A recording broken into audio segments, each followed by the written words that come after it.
Hello everyone, मैं Arvind Sharma. CBSE के संस्कृत व्याकरण का जो पाठ्यक्रम निर्धारित किया था उसमें आज प्रथम प्रकरण संधि प्रकरण जो है उसमें व्यंजन संधि का जो प्रथम भाग है वो मैं आपके सामने प्रस्तुत कर रहा हूँ। जशत्व संधि नाम इस संधि का है, जशत्व संधि यानी प्रथम वर्ण का तृतीय वर्ण में परिवर्तित होना।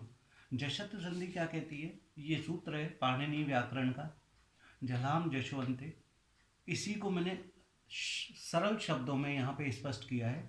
पद के अंत में किसी भी वर्ग का पहला, दूसरा, तीसरा, चौथा अथवा शय, शय, से, है वर्ण के स्थान पर क्रमशः जय, बै, ग, ड, द वर्ण लिख देते हैं। ये तो इस सूत्र की हिंदी व्याख्या थी।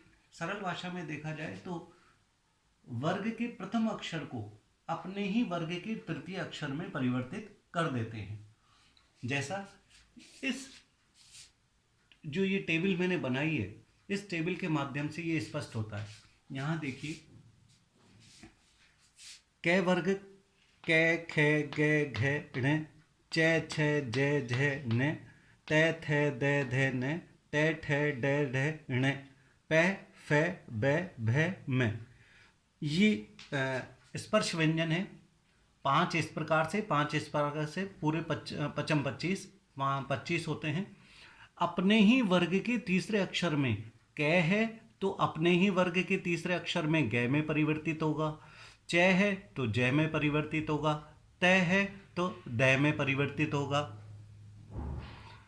ट है तो ड में परिवर्तित होगा। प है तो ब में परिवर्तित होगा। इस प्रकार से ये परिवर्तन होता है। सरल भाषा में देखा जाए तो पदांत वर्ण अपने ही वर्ग के तीसरे अक्षर में बदल दिया जाता है। जैसा कि यहाँ पर मैंने एक एग्जाम्पल लिया है, जगत प्लस ईश।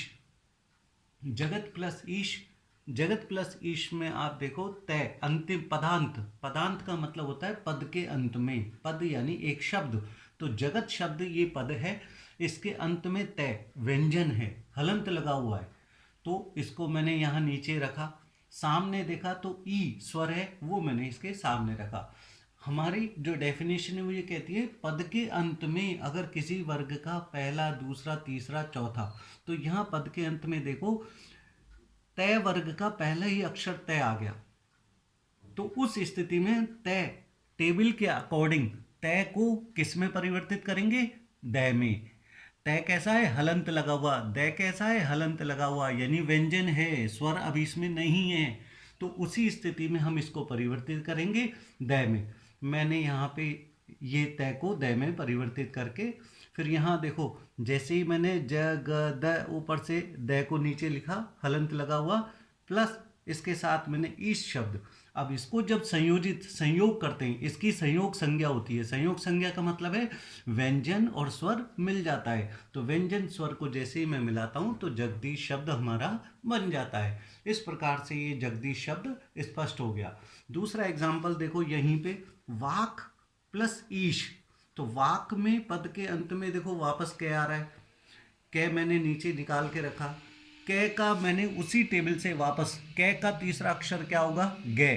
तो कै का तीसरा अक्षर मैंने यहाँ गे लिया, हलंत लगा हुआ। ये जरूर ध्यान रखें, व्यंजन है तो व्यंजन ही आएगा। तो वापस मैंने इसको संयोजित करने के लिए वा ऊपर से गे जो मैंने यहाँ से लिया था वो, और ईश एज इट इज।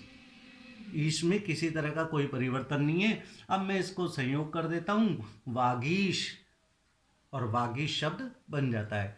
इस प्रकार ये दोनों एग्जाम्पल आपके जशत्व संधि के स्पष्ट हैं। अन्य एग्जाम्पल भी यदि आप चाहेंगे तो मैं इसके साथ स्पष्ट कर दूंगा। बहुत सरल हैं, बहुत इजी तरीके से है, कहीं कोई इसमें दिक्कत नहीं है। एक चीज हमेशा ध्यान रखनी है, वर्ग का पहला अक्षर ही तीसरे अक्षर में परिवर्तित होगा, इस तरह से। और जब संधि का विच्छेदन करते हैं हम, तो तीसरा अक्षर वापस पुनः किस में चला जाएगा? प्रथम अक्षर में चला जाएगा। इसका एक एग्जाम्पल है, वो मैं यहाँ पे एक्सप्लेन कर देता हूँ। ये शब्द मैंने यहाँ ईशदत्र, ऐसे ही मैंने एक शब्द ले लिया।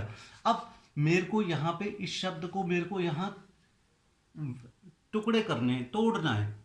तो उस स्थिति में मुझे क्या करना, मुझे इस अक्षर में, इस शब्द में मुझे क्या देखना है कि किसी भी वर्ग का कोई तीसरा अक्षर आ रहा है क्या। ये तीसरे अक्षर की जो टेबल है, तो यहाँ देखो इन तीनों अक्षरों में, यहाँ पे देखो ये द, और द कैसा आ रहा है, द में ए की साउंड आ रही है, यानी व्यंजन नहीं आ रहा।